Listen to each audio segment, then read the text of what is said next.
आज आपण कमरेकरता काही आसनं बघणार आहोत.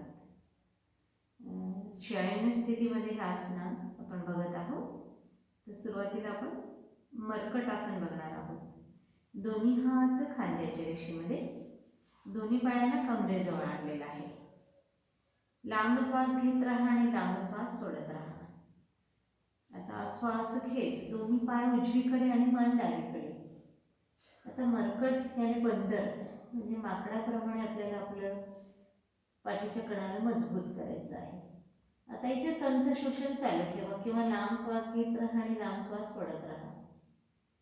जेव्हा आपण आसन स्थिती घेतो, आसन स्थिती घेतल्यानंतर कुठे ताण, कुठे पीड आणि कुठे दाब या स्थितीकडे आपल्याला थोडंसं लक्ष द्यायचं आहे. 5 म्हणेपर्यंत सुरुवातीला, नंतर कालावधी हळूहळू वाढवायचा आहे. सुरुवातीला आवृत्त्या जास्त, नंतर कालावधी जास्त.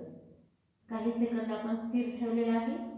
तसंच देवाने दोनच बाजू दिलेल्या आहे. दोन्ही बाजूला समतान, पीड आणि दाब. उदाहरणार्थ तिकडे आपण 10 म्हणेपर्यंत थांबलो, इकडे पण 10 म्हणेपर्यंत. पण आसन करत असताना पूर्ण त्या स्थितीकडे लक्ष. चेहऱ्यावर प्रसन्न, माझी पाठदुखी पूर्ण राहिली, माझी कंबरदुखी पूर्ण राहिली, माझी गुडघेदुखी पूर्ण राहिली. मनामध्ये जितकं तुम्ही पॉझिटिव्हली ते आसन कराल तितके जास्तीत जास्त त्याचे फायदे सावकाश मध्ये आणलेला आहे.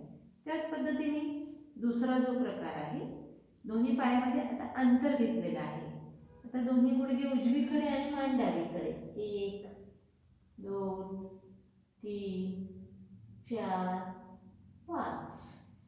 पहिल्या आसनामध्ये ज्या मी सांगितल्या सूचना, त्या सूचनाप्रमाणे दुसरं आसन 1 2 3 4 5. असेच आपण पुढे बरेच आसनं बघणार आहोत. तर बघत राहा, सबस्क्राईब करत राहा आणि प्रत्येकाला स्वास्थ्य मिळावं हीच इच्छा ईश्वरचरणी प्रार्थना. ओम.